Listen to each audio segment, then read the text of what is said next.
Hello les explorateurs et bienvenue dans la nation du e-commerce. Je me prénomme Nicolas Chevalier et suis explorateur en chef d'e-commerce nation. Dans ce podcast, je vous emmène dans les coulisses du e-commerce en France. Comme chaque mercredi, vous découvrirez des retours d'expérience exclusifs, des histoires inspirantes et des personnalités hautes en couleurs. J'espère que vous êtes confortablement installés pour ce voyage au cœur de la nation du e-commerce.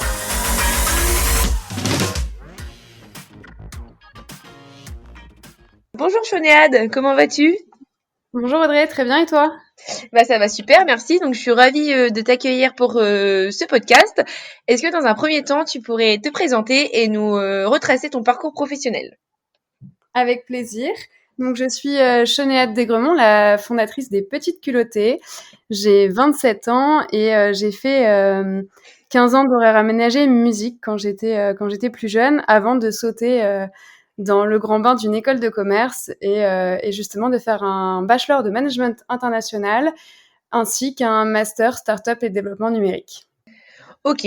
Et du coup, petite culottée, est-ce que tu pourrais nous pitcher le concept en quelques mots? Qu'est-ce que c'est que ton entreprise? Petite Culottée, c'est une marque adaptée aux périodes délicates, donc tout ce qui est règles, petites fuites urinaires, incontinence. Et c'est une marque qui est à la pointe des tendances et totalement française pour accompagner toutes les femmes de tous les âges pendant tous les moments de leur vie. Donc en fait, c'est surtout pour être plus explicite, c'est vraiment une marque qui va pouvoir pallier aux serviettes et tampons, donc tout ce qui est jetable, et pouvoir permettre d'avoir un produit qui peut s'enfiler le matin, se rincer, se laver et se réutiliser. Donc un peu une dimension environnementale là-dedans quand même. On y reviendra, je pense. Et du coup, c'est quand et comment que est née Petite Culottée? Donc la petite anecdote de Petite Culottée, ça remonte à il y a quelques années déjà, c'était en 2013. Je venais tout juste de sortir du bac et d'arriver en école de commerce. Et comme les 3/4 des étudiants, j'ai eu la chance d'avoir mon papa qui me faisait un caddie de course pour mon premier appart. On adore toujours ce moment. Et je me suis retrouvée nez à nez dans un supermarché avec un jeune couple avec un enfant en bas âge. Et le mari, en fait, a jeté des couches jetables à sa femme dans la tête en lui disant « N'oublie pas tes couches ».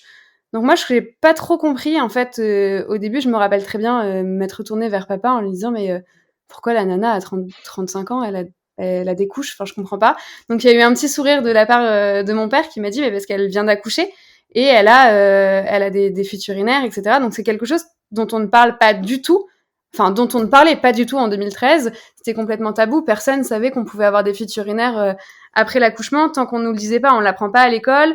C'est pas la première discussion qu'on a tous les 4 matins à table. Donc c'est quelque chose que je savais pas du tout et ça a été une grosse douche froide. J'ai commencé à regarder ce qu'il y avait dans le rayon.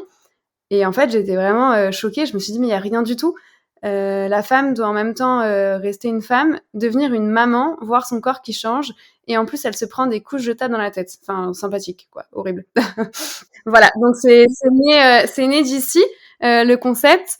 Et il a mûri au fil des années de mes études, finalement, parce que j'ai fait toutes mes études par rapport à ce moment-là, juste quelques semaines après, je suis arrivée à mon premier cours de développement durable et il fallait trouver un projet et le pitcher et un truc un peu original. Et c'est là où je me suis dit, pourquoi pas faire des espèces de lingerie lavable pour les incontinences et les fuites urinaires quand on accouche.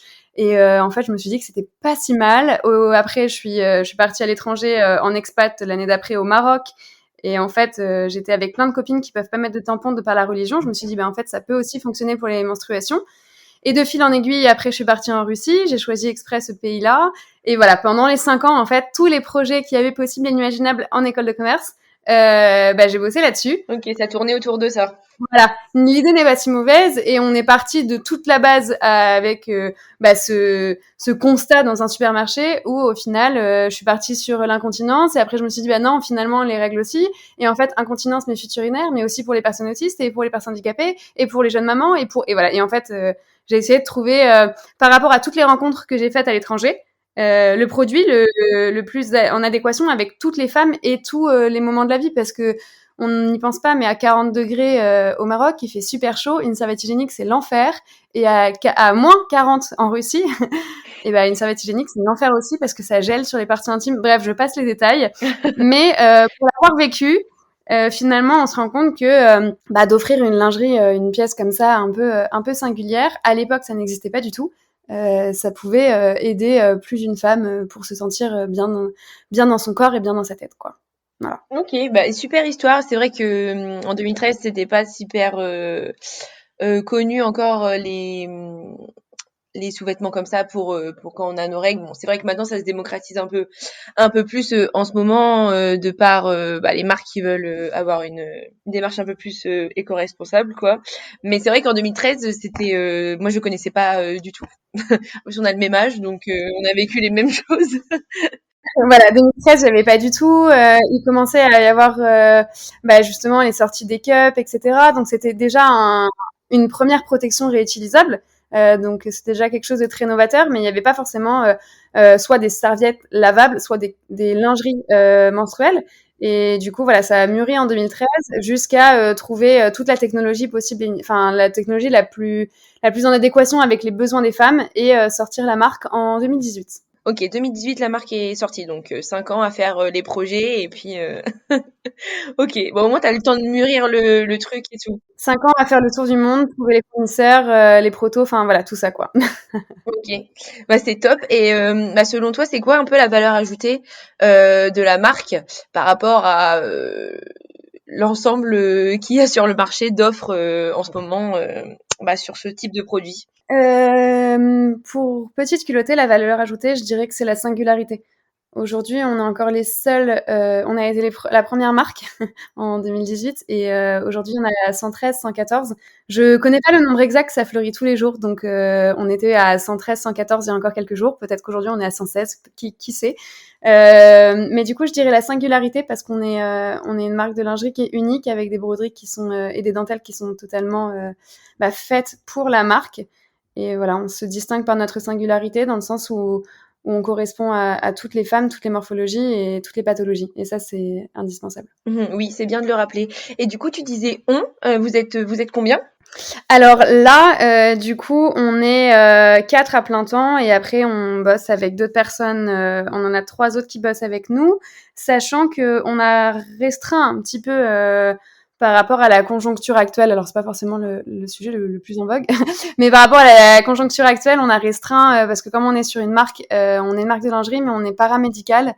Et du coup, c'est pas la règle de moins on est, mieux c'est, mais presque dans le sens où pour être sûr de pouvoir travailler tous au siège, on a préféré être un peu moins et plus tous ensemble pour pouvoir répondre à toute la demande de nos communautés et nos clientes, quoi. Ok. Et au niveau de la création de la marque et du site, donc tu nous disais que ça a mûri à la sortie du bac. Ensuite, pendant toutes tes études, tu reprenais un peu ce sujet dans les cours. Mais ça a été quoi? Et ensuite, tu as voyagé dans différents pays. Mais c'était quoi les étapes clés dans la création de la marque? Comment tu as fait un peu ton étude de marché? Comment les produits sont fabriqués? Comment vous les avez testés? Comment vous avez lancé la prod? Est-ce que tu peux un peu nous en parler? Bien sûr. Donc du coup, chaque marque est différente. Et pour ce qui est de Petite Culottée, j'ai commencé par une étude de marché, notamment dès 2014 quand j'étais au Maroc, parce que j'ai regardé tout ce qu'il y avait sur le marché. J'ai bien étudié dans les différents pays, mais aussi justement en France. Donc ça a commencé par une étude de marché. Ensuite, le produit s'est peaufiné. On était parti vraiment, comme je disais tout à l'heure, sur une culotte pour les incontinences et finalement Petite Culottée est devenue une marque de lingerie menstruelle, donc on est complètement sur quelque chose de transformé entre guillemets. C'est l'étude de marché qui justement a permis de créer un produit aussi différent et autant à la pointe de la technologie entre guillemets. Après cette étude de marché là, la grosse étape clé, ça a été tout ce qui est en fait sourcer les matières, trouver la technologie, déposer la technologie, parce que fallait savoir exactement ce qu'on avait à l'intérieur, la partie absorbante, la partie imperméable. On est sur du paramédical, on est sur des muqueuses, donc on s'amuse pas trop et on joue pas trop avec les matières qu'on utilise. Le but c'était de trouver une alternative aux protections jetables, donc être respectueux pour l'environnement, mais aussi pour le corps, éviter tout ce qui était choc toxique, etc.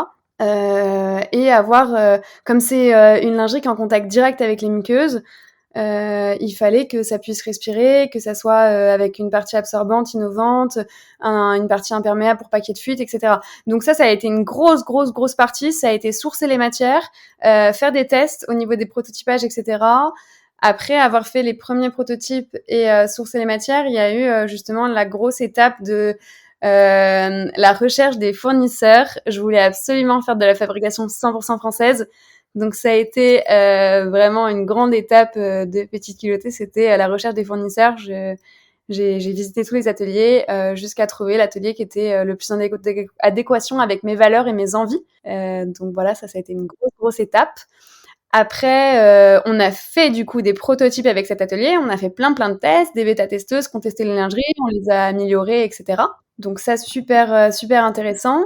Après, il y a eu l'étape clé de la campagne de crowdfunding avec Ulule. Le but, c'était pas de récolter des fonds, mais c'était de trouver des clients potentiels pour voir, parce que comme j'étais la seule marque, c'était un peu farfelu. Enfin, tout le monde me disait avec des yeux écarquillés, mais ça va pas marcher, c'est n'importe quoi. Justement, moi, ça me poussait encore plus. Je me suis dit, ben oui, c'est n'importe quoi, bah vous verrez. Aujourd'hui, je crois que c'était pas si n'importe quoi que ça, parce que bon, ou alors sinon j'ai 113 autres n'importe quoi à côté de moi, donc c'est déjà pas mal. Voilà, donc aujourd'hui, on sait que c'est un produit qui plaît, un produit dont on a besoin. Donc ça a été une grosse étape, la campagne de crowdfunding. J'ai réussi à avoir... alors, c'était l'époque où Ulule n'était pas trop connu, hein, donc j'ai réussi à avoir 200 précommandes, mais partout en France, avec que des gens que je ne connais pas du tout.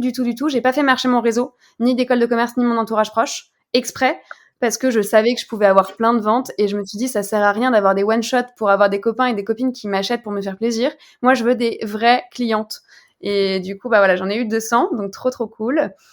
Et au final, je me suis pris un énorme boomerang, parce que une semaine après la campagne, j'ai commencé à être bombardée de messages, de mails, de textos, etc. Et moi, j'étais partie en Norvège juste après pendant la campagne Ulule, et j'y restais encore après, et je m'étais dit, j'ai le temps de lancer le site, de faire les choses.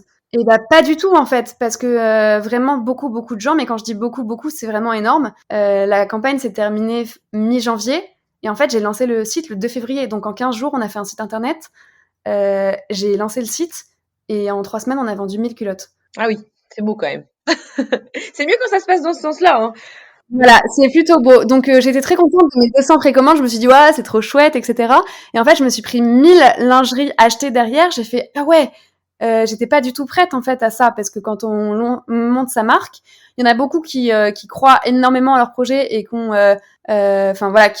rêvent énormément. Moi, j'étais quelqu'un qui croyait en mon projet, mais qui avait la tête sur les épaules, donc j'imaginais pas que je pouvais avoir autant de succès en si peu de temps. Enfin, c'est très compliqué, même si on bosse dessus depuis des années.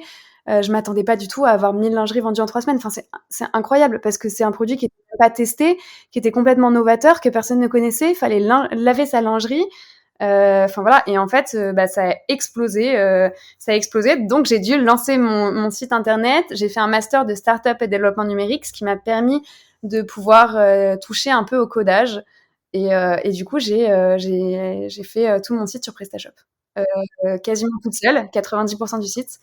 Et après, j'ai demandé de l'aide à un freelance, un développeur web, pour tout ce dont j'arrivais pas à faire, les boutons qui buguaient, les choses comme ça. Parce qu'en fait, j'étais pas du tout... je sortais d'école de commerce, j'ai fait un master là-dedans, mais j'ai pas d'expérience dans une boîte là-dedans. J'avais jamais fait de site internet, jamais codé, quoi.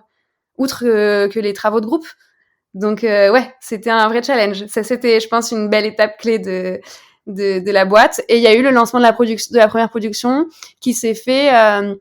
pendant la campagne Ulule, avant même d'avoir le nombre de lingeries, on a commencé en fait la production, parce que ça peut prendre jusqu'à 3 mois à être confectionné, entre la dentelle, le tricotage, etc. Parce qu'on fait vraiment tout en France, de la bobine de fil jusqu'à la pose de vignette.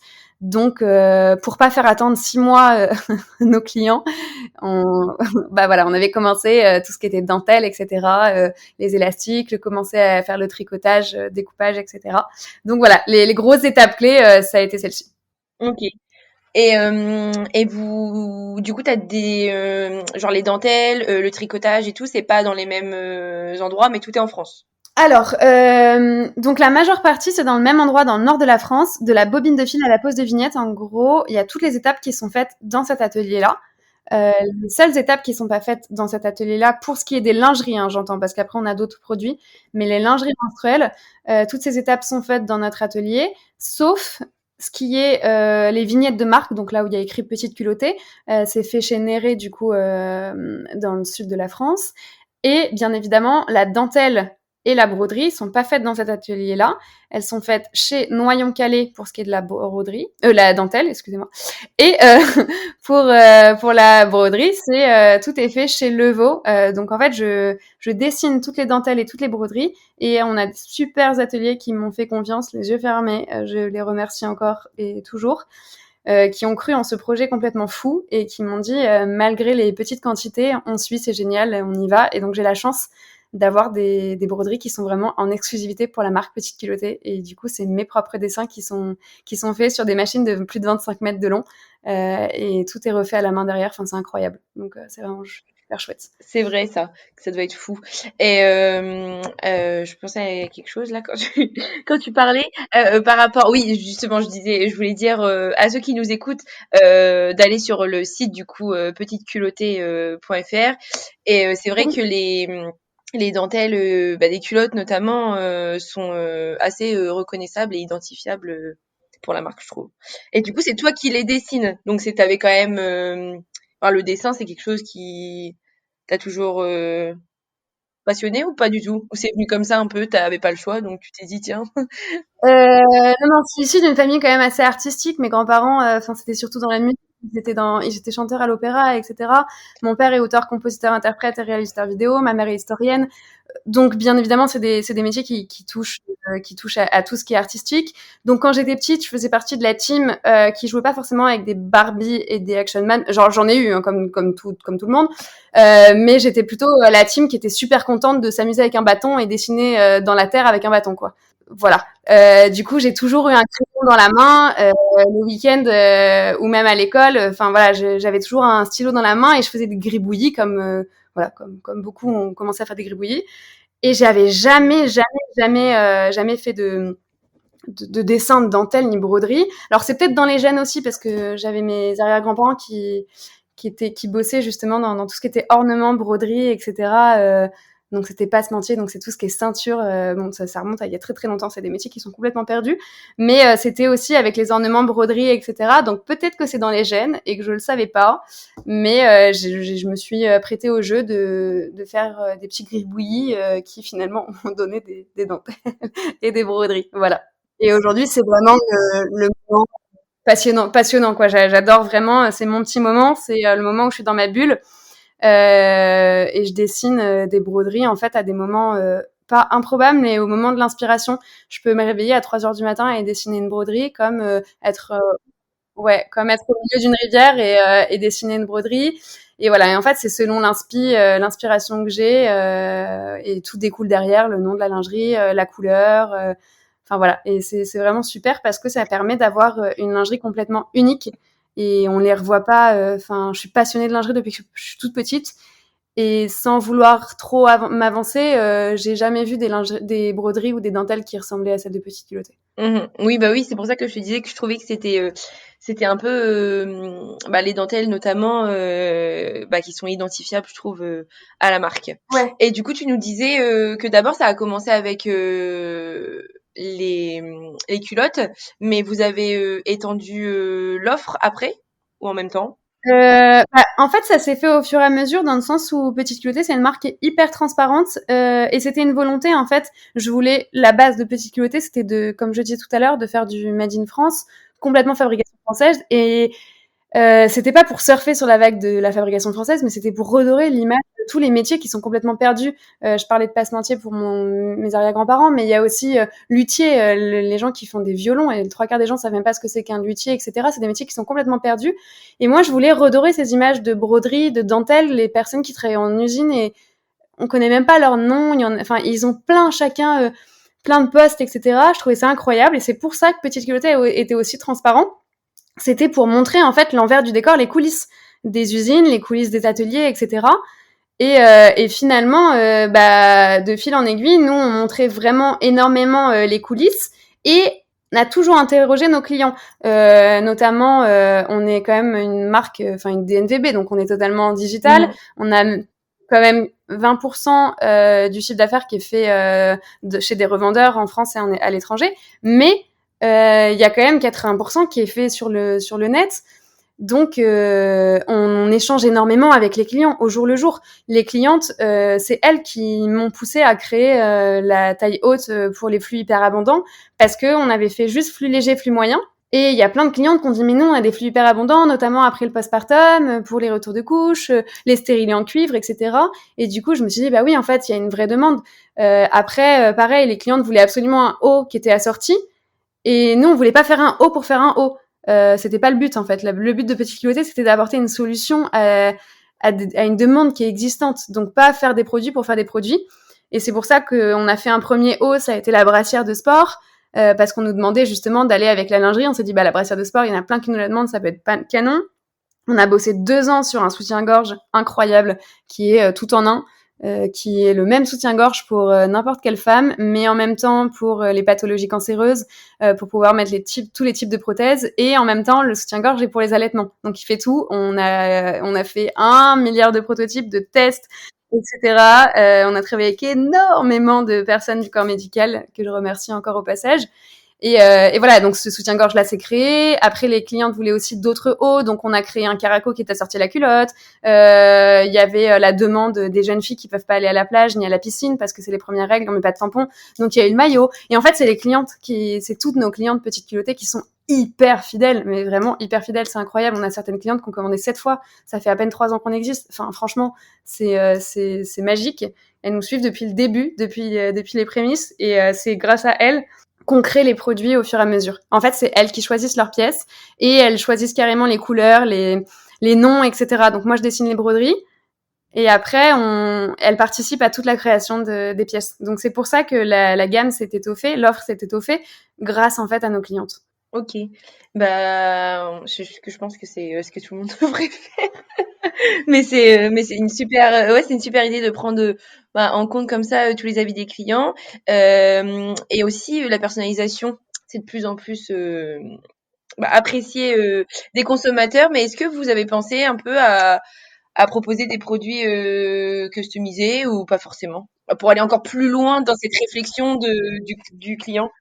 Et ben justement, je rebondis sur ce que tu disais. C'est vrai que beaucoup de marques devraient le faire, mais c'est super. Il y a un truc, quand on bosse pas dedans, on s'en rend pas compte. Le prêt-à-porter, c'est infernal dans le sens où c'est super compliqué de pouvoir étendre les gammes, de pouvoir avoir des tailles. Par exemple, nous on s'arrête au 48, mais notre grada elle est faite jusqu'au 54, même presque 56, et on fait pas au-dessus du 48 parce qu'on n'a pas assez de demandes. Mais il nous faut un certain nombre de demandes pour pouvoir faire la confection, parce que les machines elles sont hyper onéreuses quand elles tournent, et on peut pas découper juste la culotte en fait. Et enfin, voilà, du coup c'est plein de limites et d'enjeux en fait dans le prêt-à-porter, et c'est aussi pour ça que nombreuses marques peuvent pas se permettre de faire ça. Moi j'ai joué cette carte-là de la co-création et de l'envie, parce que je me suis dit, si j'offre aux clientes une pièce qu'elles ont créée, elles peuvent qu'apprécier en fait, parce que je serai pas complètement à côté de la plaque, je vais juste leur offrir ce qu'elles demandent. Donc il y a rien en fait, pour moi c'était une évidence. Ça n'est pas pour tout le monde, mais voilà, c'est assez chouette. Et la chose de la customisation, alors on peut le faire sur certains produits, mais pas tous. Par exemple, nos lingeries, c'est hyper compliqué parce que nos lingeries, elles sont doublées en coton biologique, et en fait, il faudrait pouvoir faire la personnalisation avant de créer la lingerie. Sauf que comme l'assemblage technique, il est hyper compliqué, on peut pas broder partout, etc. Mais par contre, par exemple, la brassière de sport, elle est brodée en petite culottée, et c'est les clientes qui ont choisi d'écrire petite culottée. On avait proposé plein de mots, on a même rien dit du tout, et on leur a demandé ce qu'elles souhaitaient. Et je crois qu'on avait 97% des clientes qui nous demandaient d'écrire petite culottée sur la brassière. Bon, voilà. Après, on essaie de faire de la customisation à notre manière, c'est-à-dire qu'on propose des packs sur notre site, mais en fait, on est vraiment à la demande. On a par exemple un pack qui s'appelle la délicate de 3 lingeries, 3 lingeries, culottes et tangas mélangés. Et la cliente, c'est un pack surprise. Donc ça, c'est les clientes qui ont choisi que ça soit un pack surprise. Elles commandent, elles savent pas trop si elles vont recevoir une culotte rouge, une culotte bleue. Enfin voilà, elles choisissent les couleurs. Mais si elles choisissent rouge et bleu, elles savent pas si c'est le tanga qui sera rouge ou la culotte. Enfin voilà, c'est un peu le moment de suspense. Mais certaines clientes nous disent voilà, moi j'ai déjà commandé, ou alors j'ai jamais commandé, j'aimerais vraiment avoir le Tanga rouge, plus la taille haute, la parisienne, etc. Et du coup, nous, on est aux petits soins et on est dans la personnalisation, plus que la customisation, on est dans la personnalisation à la pointe sur chaque cliente. La cliente qui nous envoie un mail, en fait, on arrive à répondre à ses besoins et ses attentes, quoi. Ok, et ben génial. En tout cas, ça se voit que quand t'en parles, tu aimes ce que tu fais, ça transparaît vraiment quand tu parles. Du coup, c'est génial. Bon, bah, tant mieux. C'est mieux. C'est vrai que c'est mieux d'aimer ce qu'on fait. Ça, c'est pas donné à tout le monde. Et quand on a cette chance, bah, c'est plutôt chouette. Oui, bah c'est agréable à écouter aussi pour moi et puis pour tous ceux qui écouteront le podcast, je pense. Et du coup, oui, on parlait tout à l'heure, tu disais que vous vous considérez évidemment comme une DNVB, donc née sur Internet et un peu pour Internet. Et du coup, pourquoi avoir choisi de se lancer en e-commerce, même si je sais plus si tu l'as dit que vous vendiez dans d'autres magasins, je sais plus. Oui, oui, oui, je l'ai dit, je l'ai évoqué rapidement. Alors pourquoi le e-commerce? Tout simplement parce qu'en fait, on était sur un produit qui était complètement pas rentré dans les mœurs, c'est pas du tout démocratisé comme aujourd'hui. Aujourd'hui, lancer une boutique physique de lingerie menstruelle, canon, vraiment canon. C'est comme une boutique de lingerie, c'est génial. À l'époque, en 2018, lancer une boutique de lingerie menstruelle, c'était super compliqué parce qu'en fait, c'est un peu. Alors moi, j'adore prendre cet exemple, ça fait un peu rire tout le monde. Mais les lingeries menstruelles à l'époque, en 2018, c'était un peu comme acheter des préservatifs ou des serviettes hygiéniques, quoi. Enfin, c'est le truc où on attend qu'il y ait personne qui nous regarde. C'est, on arrive à mettre le pain, la tomate. Enfin, tout va sur les préservatifs ou autres. Quand c'est à l'angle de la pharmacie, alors là, c'est un carnage. On attend qu'il fasse nuit, machin. Enfin bref, c'est hyper tabou. Hein. En France, c'est assez incroyable. J'adore observer les gens à ce moment-là. D'ailleurs, c'est ma passion au supermarché, c'est voir comment ils cachent leurs produits. Du coup, c'était super compliqué. Et je me suis dit, si j'ouvre une boutique de lingerie uniquement menstruelle, les gens ne rentreront pas dedans par honte, en fait. Et c'était complètement, j'ai fait ma thèse sur le Made in France et le comportement du consommateur, et c'était complètement des choses qui étaient tabous, donc c'était pas possible. Donc pour moi, c'était indispensable en fait de se lancer en e-commerce, bah parce que tout ce qui est préservatif, ou même les plaisirs féminins, masculins, tout ce qui est, enfin voilà, tous les outils possibles et imaginables, les gens ils les achètent sur internet, tous. Parce que sur internet, bah personne sait, personne voit, on fait ce qu'on veut, on achète ce qu'on veut, on peut prendre le temps aussi de détailler. Dans une boutique, il y a toujours un peu, il y a aussi ça aussi le côté consommateur où dans une boutique on est en train de regarder un petit top, il est super sympa, on a 3 vendeuses qui sont autour de nous. Vous voulez un renseignement? Alors j'ai rien du tout contre les vendeuses, hein. Au contraire, je suis même passée par cette case-là pendant mes études au printemps, c'était hyper enrichissant. Mais c'est vrai que ça fait un peu vautour, et pour la personne qui est quelqu'un de très, enfin pour les clientes qui sont très réservées, c'est hyper intrusif. Et du coup, regarder dans une boutique physique des lingeries pour les règles ou les fuites urinaires et avoir quelqu'un qui vous dit alors vous, vos fuites, elles sont comment? Moyennes, grosses? Vous avez des grosses fuites? Enfin voilà, c'est hyper délicat. Enfin, c'est quelque chose de très personnel. On parle des muqueuses, on parle du corps. Il y en a qui veulent pas forcément savoir. Il y en a. Alors, même que ça soit, en fait, c'est même pas une question de tabou ou pas. Moi, j'adore parler des règles, des fuites urinaires. J'ai aucun tabou là-dessus. Mais bien évidemment, si quelqu'un me dit et vos fuites, vos règles, elles sont comment? Très abondantes? Vous en coulez combien par jour? Évidemment, ça reste aussi un petit côté. Alors, si on me le demande, je peux le dire, mais bon, c'est aussi personnel. Enfin, ça reste mon corps.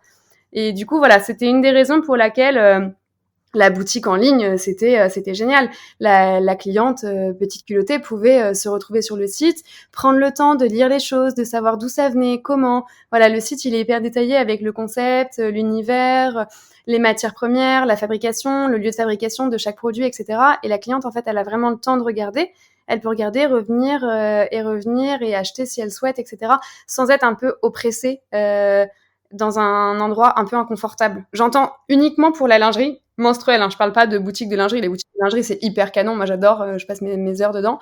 Mais c'était pour ce produit-là. Aujourd'hui, je lancerai une marque de lingerie menstruelle en 2021. Je pense que j'aurais aussi opté pour une boutique physique. Ok, et ben pourquoi pas et maintenant? Non, quand même, tu pourrais lancer aussi une boutique. Et maintenant, en fait, on a créé un réseau super canon avec les revendeurs et il y a une réelle proximité et authenticité. Et en fait, ils sont encore plus canons que la boutique physique Petite Culottée, quoi. Parce que c'est dans des atmosphères différentes, selon les régions, selon les villes, selon les pays. C'est pas du tout pareil. Et pour l'instant, avec nos revendeurs, on a une vraie proximité et ça matche pas mal. Donc la boutique, c'est pas au goût du jour. Notamment parce que les derniers mois on a passé, c'était pas non plus très intéressant de créer une boutique physique, qu'on se le dise. Il y avait mieux. Voilà. Après, c'est pas une porte qui est fermée parce que à long terme, ça pourrait vraiment être super chouette parce qu'il y a des revendeurs les revendeurs, on n'en a pas dans toutes les villes ni dans tous les pays. Et tout le monde n'a pas accès à Internet. On a aussi une communauté des clientes qui ont 90 ans et plus, ou même 70 ans et plus. C'est pas hyper intuitif d'être sur une tablette ou d'être sur un ordinateur et de commander en ligne pour tout le monde. Et ça, faut se le rappeler aussi, même si je fais partie des jeunes générations et que voilà, j'ai appris à vivre avec. Les générations au-dessus, elles sont pas toujours hyper calées dessus, donc faut pas les oublier parce que elles font partie de nous, quoi, aussi. Et tu nous racontais que tu avais tout lancé sur PrestaShop toute seule, mais alors ça déjà bravo pour commencer, sans agence, sans avoir rien fait avant, c'est bien joué. Et ensuite du coup il y a eu avant je sais plus la campagne Ulule où tu as eu les premières commandes, c'était avant, ok, ouais. Et du coup, tu crées le site. Donc, après, tu as eu les premières clientes grâce à Ulule. Mais bon, il faut aussi faire connaître la marque et tout ça. Et au niveau du coup marketing et comment vous axez votre stratégie web marketing? Est-ce que tu as deux, trois tips à nous donner là-dessus pour acquérir des nouveaux clients quand on se lance? Alors, je touche du bois parce que nous, on a eu 1000 clients, les 3 premières semaines, improbable, sachant qu'en plus, il y avait même pas les personnes de la campagne Ulule, ils avaient même pas reçu les clientes, elles avaient même pas reçu leur lingerie, donc c'était même pas un bouche à oreille, en fait. Enfin, ou alors un bouche à oreille, mais de de quelque chose de pas testé. Donc assez touchy quand même, assez sympathique et finalement, pour ce qui était de Petite Culottée, au début, j'entends, ça a été un boom qu'aujourd'hui encore on n'explique pas parce que le référencement on n'était pas du tout bien référencé. Enfin, on venait de se lancer, on écrivait Petite Culottée et avec toutes les culottes de la terre sauf Petite Culottée en fait. Et Petite Culottée, c'est un nom que j'ai choisi qui est très audacieux, mais quand on crée sa marque, on choisit un nom qui est aussi très intelligent pour le référencement. Petite Culottée, c'était très très ambitieux de taper Petite Culottée alors que les gens allaient taper Petite Culotte et de croire qu'on allait être bien référencé. C'était un challenge qui a été réussi finalement. Mais voilà, au début, ça s'est vraiment fait un peu pas comme magie, par magie parce que c'est pas vrai. Je pense que c'était tellement de recherche pendant 5 ans et de travail qu'au final, le produit qu'on proposait, il était complètement en adéquation avec les envies des clientes. C'est ça qui vraiment a aidé. Et aujourd'hui, pour ce qui est du marketing et de la communication, on est vraiment le plus toujours pareil. En fait, on a gardé notre ADN et je veux absolument qu'on garde cet ADN de transparence, de singularité et d'authenticité. Le planning édito, comme les 3 quarts des marques, il est fait sur 6 mois, bien sûr, mais ça arrive complètement parfois et la team pourra en rire. Je me réveille un dimanche matin à 9h30, je fais un post qui est pas du tout prévu, il n'est pas du tout sur le planning édito, mais je sais pas, je me suis réveillée, je me suis dit, ah tiens, on va faire ça. Et je fais un post parce que la spontanéité aussi, elle est importante.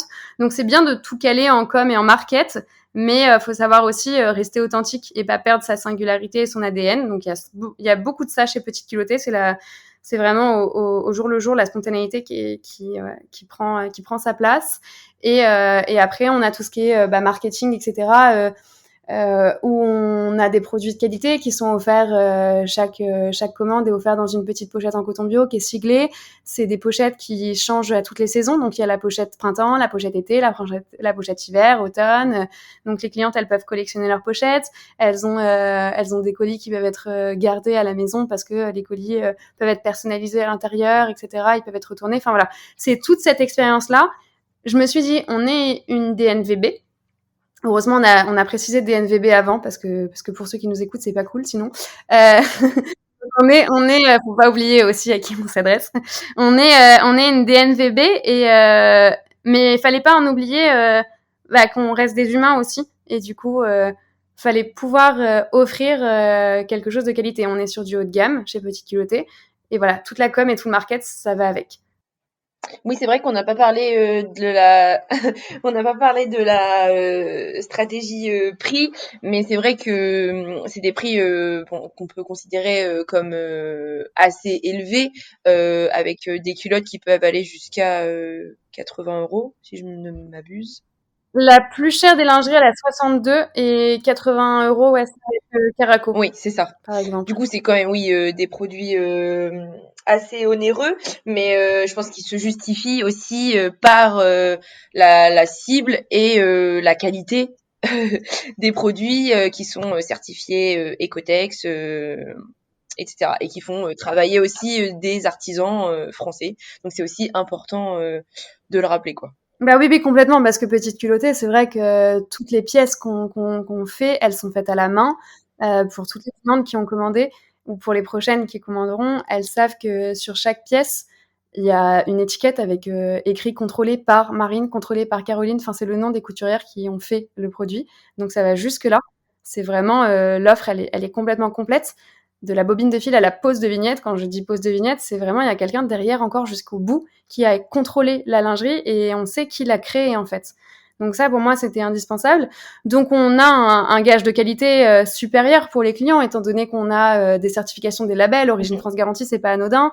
Nos entreprises, les 3/4, elles sont certifiées entreprises du patrimoine vivant. C'est quand même un très très très beau label aussi. C'est des entreprises pour la plupart, quand je pense à Benjamin de chez Levaux, notre broderie, c'est la 3e génération. Enfin, ça appartenait, c'est dans sa famille depuis 3 générations. C'est incroyable.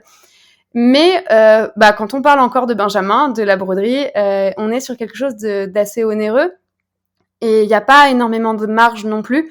On peut dire oui, le Made in France c'est cher, machin, etc. Ça dépend des produits. La lingerie fabrication française, ça pourrait, si on faisait que de la lingerie classique, on serait beaucoup moins onéreux. Là, on est onéreux parce qu'on a une partie technologique qu'il faut pas oublier. Nos produits, c'est des lingeries qui sont absorbantes. Donc, bien évidemment, finalement, dans des grandes marques, on peut avoir des lingeries à 59 €. La nôtre, elle est à 59 €, certes, mais c'est la même chose, sauf qu'elle a une partie absorbante en plus, donc ce qui est pas négligeable. Et on a certaines broderies qui coûtent jusqu'à 47 € le mètre. Hein, dans la transparence, on continue. Donc 47 € le mètre, on fait vite les calculs. Avec une lingerie à 59 €, finalement, la marge est complètement moindre. Hein, voilà. Oui, oui, oui, complètement. Non, mais c'est aussi important, je pense que c'est important de le préciser. Oui, surtout qu'avec, bon, après on en parle de plus en plus en ce moment, mais tout ce qui est fast fashion et que on achète comme ça et tout, là, c'est un achat qui est plus réfléchi et on n'achète pas forcément un produit, mais on achète tout ce qui va à côté, quoi.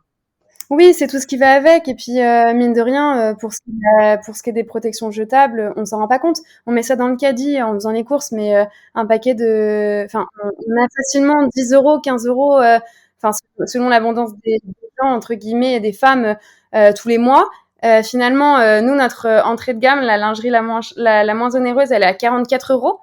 Sachant qu'elles peuvent être remboursées à hauteur de 25 € selon certaines sécurités sociales, enfin selon certaines mutuelles, notamment les mutuelles et mutuelles étudiantes. Enfin c'est ouf, 25 € sur une lingerie à 44 €. Finalement, du coup, ça équivaut à 2 mois de paquets de tampons ou de serviettes. Donc c'est génial et c'est pas si cher que ça et ça dure 3 à 7 ans. Donc finalement, c'est plutôt cool. Mais voilà, c'est quelque chose qu'il faut rappeler, c'est un gage de qualité de par les certifications des labels et surtout ce qu'on a à l'intérieur. C'est du coton biologique, on a du tencel qui est de l'eucalyptus et on n'a pas de polyamide. Il y a pas de plastique. Enfin, il y a beaucoup de lingerie menstruelle qui existent aujourd'hui, qui ont une partie en coton bio pour les muqueuses et tout le reste de la lingerie, elle est hyper élastique et elle est en polyamide. Nous, on n'a pas de polyamide sur la culotte, quoi. Donc, bien évidemment, du coup, comme on est que sur du coton bio, c'est un peu comme Petit Bateau. Petit Bateau ou Saint-James, vous le un Falcotte chez Saint-James, ça coûte bien plus cher qu'un chez Zara, mais je vois par exemple ma maman, ça fait 20 ans qu'elle l'a, quoi. Donc c'est un choix. C'est sûr. Et du coup, pour revenir par rapport au prix, etc., j'ai vu que sur le site, on pouvait payer en plusieurs fois. Est-ce que tu as vu que proposer la possibilité de... Alors, je sais pas si vous le faites depuis le début, mais en tout cas, j'ai vu que ça existait. Mais est-ce que tu as vu que ça pouvait permettre à certains qui pouvaient pas forcément se l'offrir à l'instant T de payer comptant directement? Est-ce que tu as vu que niveau conversion, ça avait changé la donne? Oui, au niveau de la conversion, le taux de conversion, il a augmenté. Alors qu'on l'a pas fait dès le début. C'était pas volontaire, en fait, c'est parce qu'on n'y avait pas forcément pensé. J'avais pas forcément regardé ce qu'il était possible de faire. Tout simplement, on l'a fait parce que notre moyen de paiement, qui est sur le site depuis nos débuts en 2018, a proposé cette solution-là, où on s'est dit, bah oui, ça peut être super canon, sachant que le panier moyen chez Petit Culotté est assez élevé quand même, comme on est sur des produits qui sont onéreux. On y avait pensé, mais on n'avait pas forcément regardé ça en détail. Et en fait, c'est vrai qu'il y a des clientes qui peuvent pas forcément se le permettre. Notamment, je repense à une de mes clientes qui était incroyable. C'est une jeune fille qui avait 24 ans, qui avait économisé pendant 3 mois pour acheter une culotte à sa sœur pour Noël. Et en fait, juste 3-4 jours avant Noël, elle avait pas encore assez parce qu'elle avait pas reçu son salaire et il lui manquait quelques euros pour acheter la lingerie des rêves de sa sœur. Et cette cliente-là, elle m'avait marquée et elle, en plus, ça a été adorable. Elle avait commandé super tard. Elle avait commandé, je crois, le 22, alors que c'était Noël. Et du coup, je me rappelle que j'étais sortie du bureau à 18h30. Le ramassage colis était déjà passé. Tout commençait à fermer, etc. Et je m'étais dit, c'est pas grave, tant pis. Et j'avais cherché partout un Mondial Relais ouvert pour aller déposer ce colis pour cette cliente. Et elle nous avait offert des chocolats en retour en disant, mais merci beaucoup, vous vous rendez pas compte. Pour moi, c'était incroyable. Et je pense que cette personne-là, si un jour elle nous écoute, elle se reconnaîtra, cette cliente. Et si on avait eu la possibilité plus tôt, peut-être que ça aurait pu changer la donne. Mais aujourd'hui, ça change la donne pour pas mal de clientes. Le taux de conversion, il est présent. Et on voit que les clientes, il y a certaines clientes qui nous ont même dit, voilà, je voulais acheter une culotte et au final, elles se prêtent au jeu. Elles peuvent se faire plaisir et s'acheter la culotte plus une autre culotte ou la culotte et les chaussettes, le maillot, machin. Et en fait, c'est vachement plus agréable parce qu'en plus, on vit une période qui est pas forcément très facile. Les salaires sont pas forcément à leur apogée. Et du coup, je pense que c'est pas négligeable pour pouvoir offrir à tout le monde. Surtout, en plus, on était une marque où on voulait s'adresser à tout le monde, à toutes les femmes, à toutes les morphologies. Donc, je pense que c'était pas négligeable, ouais. Ouais, et du coup, augmentation de taux de conversion et augmentation du panier moyen, je pense. Et est-ce que je sais pas si tu peux le dire, mais je demande au cas où, mais sur le nombre de ventes en pourcentage, à peu près combien le prennent en paiement en plusieurs fois? T'as cette notion ou pas? Alors là, je suis complètement transparente, hein. C'est très très récent. Ça fait 1 mois et demi qu'on a on a ça. Donc on n'a pas énormément de recul. Enfin énormément de recul. Là, au niveau du pourcentage, si je le dis, ça va peut-être être faussé parce que j'ai vu que aux dernières nouvelles, ça prenait 6%, ce qui est déjà quand même énorme. Mais 6%, c'est peut-être parce que c'est tout nouveau. Peut-être que dans 3 mois, on sera à 15 ou peut-être qu'on sera à 3. En fait, je sais pas du tout. Mais en tout cas, il est utilisé, le paiement en plusieurs fois. Et il est de plus en plus utilisé. Même, surtout, on le voit aussi avec des clientes qui ont déjà acheté 3-4 fois chez nous, qui avaient jamais du coup payé en plusieurs fois et qui paient en plusieurs fois. Donc même nos propres clientes qui étaient déjà fidèles, finalement, c'est un confort. Mmh. En plus, je trouve qu'il est là en même temps qu'on parle, moi je suis sur le site du coup et là je suis sur la culotte la vénitienne taille haute et du coup je trouve qu'il est bien mis il est bien mis en avant le payer en plusieurs fois, 3-4 fois. Ouais, c'était une volonté, ouais. On s'est dit, on voulait qu'on le voit vraiment sur chaque fiche produit pour que la cliente, elle soit pas non plus frustrée à arriver sur le site en se disant, oh, c'est super canon, 48 € je peux pas l'acheter. Ou 62 €, je peux pas l'acheter. Et du coup, c'est pour ça que n'importe qui va sur le site, c'est vrai que c'est vraiment écrit en gros ou payé en 3-4 fois au nez et finalement, voilà, au moins la cliente, elle est pas frustrée ou elle se fait pas du mal aussi non plus parce que ça, c'est pas forcément agréable. C'est comme dans un magasin quand il y a pas votre taille, c'est un peu le même délire d'arriver sur un site et se dire ah non, c'est pas pour moi quoi. Alors si, en fait si, ça peut l'être. Du coup, ça c'est chouette. Oui, carrément. Je suis complètement d'accord avec toi et ça se démocratise de plus en plus le paiement en plusieurs fois parce que avant je pense que ça avait un peu une mauvaise image par rapport, ça faisait un peu crédit à la consommation et tout ça, alors que maintenant, beaucoup moins, ça redevient, ça s'est un peu redoré, l'image s'est un peu redorée au niveau de ça, et puis il y a plein de solutions de paiement en plusieurs fois en e-commerce qui voient le jour et Complètement. Puis ouais, voilà, ça devient vraiment, enfin, c'est complètement démocratisé, comme tu le disais, parce que c'est vrai qu'avant, c'était un peu, j'ai vraiment pas d'argent, du coup, je paie en plusieurs fois, alors qu'en fait, là, c'est vrai, ça s'adresse à tout le monde, et tout le monde l'utilise, en fait. Limite. Donc c'est plutôt cool, quoi. Et du coup, après, après l'achat, il y a l'envoi. Et ça se décompose comment, votre processus logistique? Est-ce que vous avez des entrepôts? Est-ce que vous faites appel à un prestataire externe et au niveau des emballages? Est-ce que tu peux un peu nous en parler? Oui. Alors, au niveau de la logistique, alors nous, on aime bien faire les choses et pas à moitié, hein, sinon c'est pas drôle. Du coup, la logistique est totalement en interne chez Petite Culottée et c'est volontaire. Ce qui nous permet d'être au plus juste par rapport aux clientes. On a des petites clientes parfois qui commandent une lingerie rouge en taille haute et en disant en fait non, je voulais la noire, mais une demi-heure plus tard, chez un logisticien, ce n'est pas possible. La commande a été faite, la commande a été faite. Nous, c'est ok, pas de souci, et du coup, on gère en logistique, c'est une catastrophe. Enfin, c'est très compliqué, mais on gère pour être au plus juste au niveau de la cliente qui choisit son pack et qui a envie d'avoir tel tanga à l'intérieur, et du coup, on peut avoir tel tanga. On peut justement faire les échanges, ça c'est super chouette. La cliente qui s'est trompée de taille ou qui finalement n'aime pas le modèle, elle n'a pas automatiquement un remboursement ou une porte fermée en disant non, vous avez trompé, gardez votre lingerie. Non, du tout.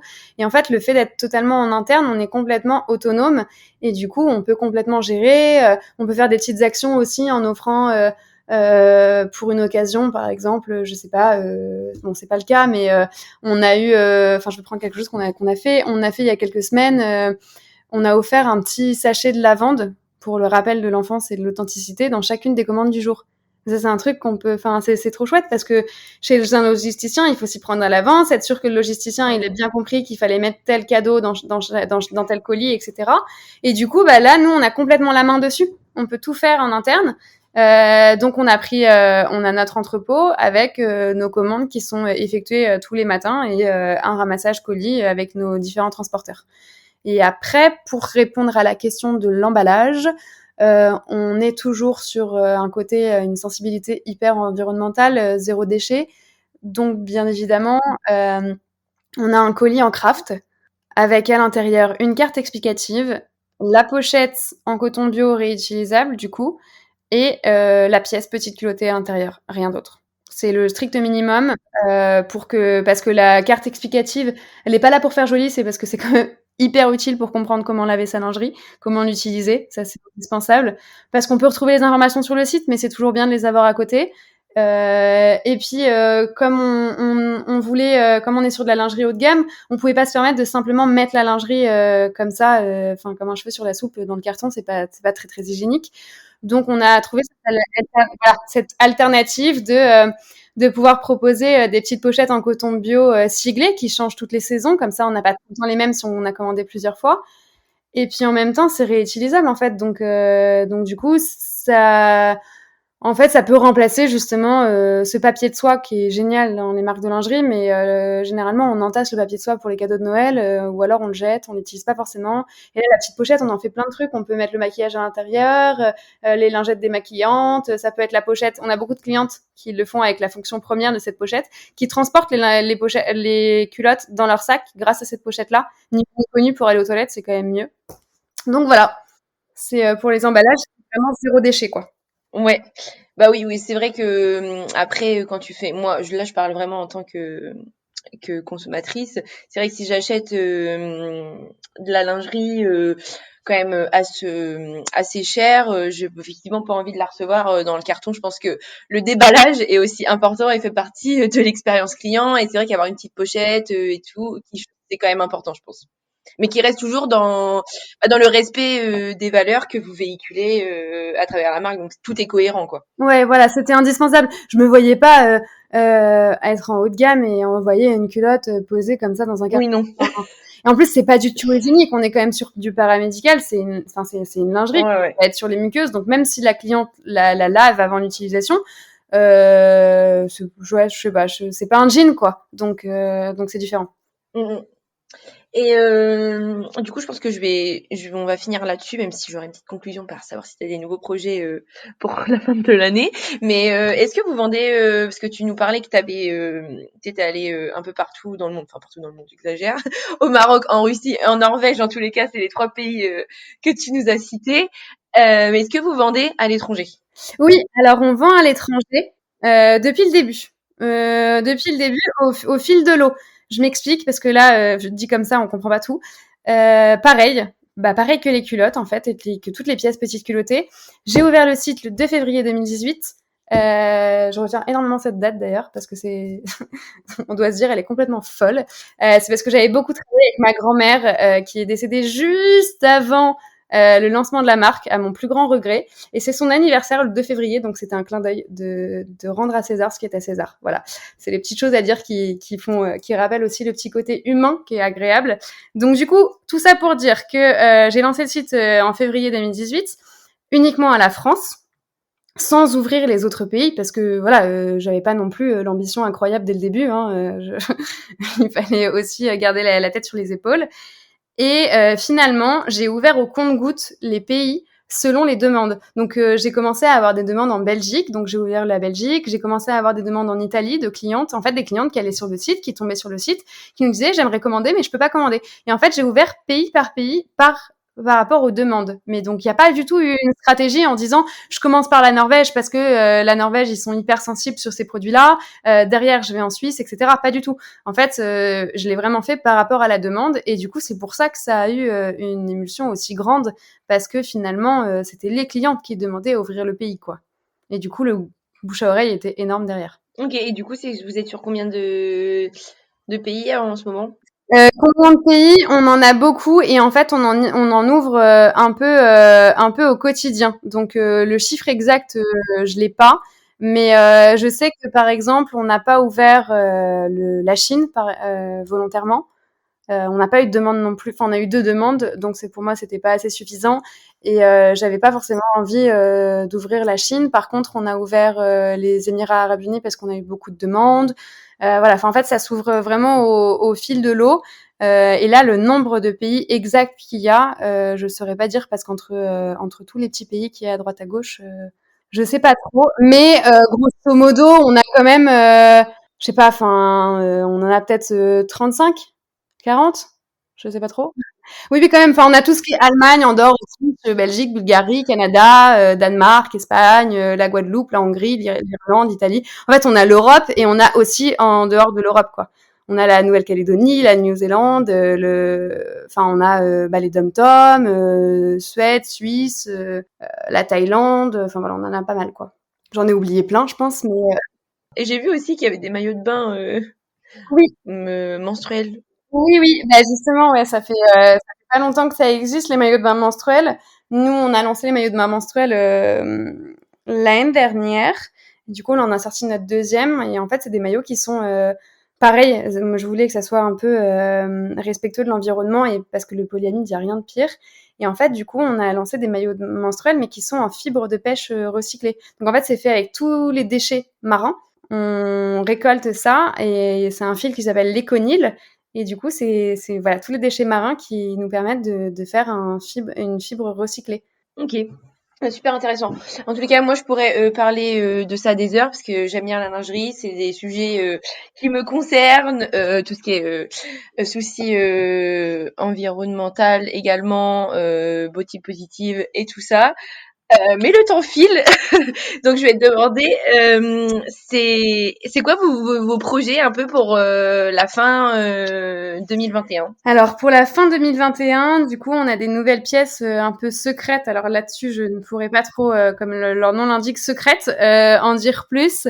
Mais les projets, c'est d'avoir des nouveaux revendeurs dans les villes où on n'est pas présent parce qu'on a eu pas mal de demandes et les boutiques sont en train de réouvrir là. Donc c'est de pouvoir fleurir un peu dans certaines zones en France où on n'est pas, dans certaines régions, superbes régions françaises où on n'est pas, et dans certains pays aussi. Donc voilà, c'est s'étendre un petit peu tout en restant bien ancré en France parce que ça fait partie de nous et on n'a pas envie de s'éparpiller. Mais voilà, les projets, c'est de culotter au fur et à mesure un peu le monde entier, quoi. C'est bien dit, c'est bien dit. Et est-ce que tu aurais un conseil ou des petites astuces pour les personnes qui nous écoutent et qui ont un projet de e-commerce, par exemple? Alors, le conseil que je peux donner, c'est que même si on n'a pas forcément les connaissances ou si on n'est pas sûr de notre projet ou autre, il faut toujours savoir aller au bout. On n'a qu'une vie et la vie ne tient qu'à un fil, donc il faut savoir saisir les opportunités, essayer et au pire, si on tombe, si on rate, on se relève et on se relève encore plus fort. Donc les conseils que je donne, c'est aller vraiment au bout de vos envies. Par exemple, c'est pas parce qu'on sait pas coder, c'est parce qu'on sait pas faire de sites internet, de communication qu'on peut pas y arriver. La preuve en est aujourd'hui, Petite Culottée est née et fonctionne très très bien. C'est une belle marque, alors que je suis pas Einstein. Donc il faut savoir s'entourer des bonnes personnes et pouvoir aller plus loin. Essayer de faire quelque chose d'ergonomique, d'intuitif et d'être au plus près des clients, peu importe le secteur, que ce soit dans l'automobile, le prêt-à-porter, la food, peu importe. Vraiment d'être au plus près parce qu'on a la pointe de la technologie qui est assez incroyable. On peut faire des applications et des sites super canons. Donc voilà, aller au bout des choses, vraiment. Un projet de migration Shopify caché ou pas? Alors le Shopify, la migration, ça a été une grande question et je me suis dit peut-être qu'un jour je vais migrer. Alors j'ai voulu migrer en janvier là, mais ça a duré 3 heures ma volonté de migration. Je suis restée sur mon PrestaShop. J'adore les sites qui bug, qui plantent. Ouais non, c'est j'adore. Je suis passionnée par les trucs super. J'avoue que généralement les DNVB comme ça, enfin moi, quand je visite les sites, c'est souvent des Shopify, mais là non du coup. C'est vrai que ça m'a un peu étonnée. Oui, c'est vrai que Shopify c'est plus simple. Beaucoup passent sur Shopify. Alors j'en connais beaucoup qui étaient sur Presta et qui sont passés sur Shopify. Voilà. Là pour l'instant, moi je suis toujours sur PrestaShop et je m'en plains pas malgré les éventuels bugs que j'ai pu connaître, etc. Après, de toute façon, je pense qu'un site n'est jamais parfait. Il y a toujours des choses à faire, on peut toujours changer. Et pareil, la porte n'est pas fermée. Peut-être qu'un jour, je serai sur Shopify, je ne sais pas. Mais pour l'instant, PrestaShop, je suis bien assise dessus et ça me convient. Voilà. Ça marche. Et en tous les cas, merci beaucoup pour tout ce que tu nous as partagé. C'était super intéressant, super inspirant également. Et je vais te laisser le mot de la fin. Est-ce que tu as quelque chose à ajouter? Écoute, merci déjà pour ton temps et pour toutes les personnes qui nous écoutent. C'est hyper agréable de pouvoir partager des expériences et je sais que j'ai aussi réussi à monter ma boîte par rapport à tous les podcasts que j'ai pu écouter à droite à gauche. Et mine de rien, chaque podcast a son importance.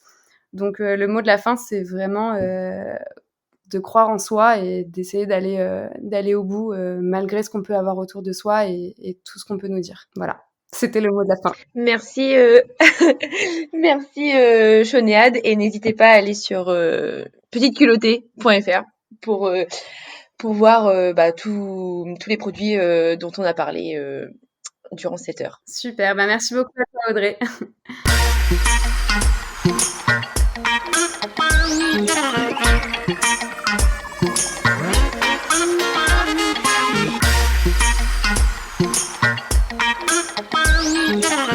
J'espère que ce podcast vous a plu. Je vous donne rendez-vous la semaine prochaine pour la découverte d'une nouvelle personnalité. N'hésitez pas à vous abonner au podcast des explorateurs du e-commerce sur votre plateforme préférée et à partager sur les réseaux si vous avez apprécié cet épisode. À très vite pour de nouvelles aventures et n'oubliez pas que l'exploration se poursuit sur e-commerce Nation.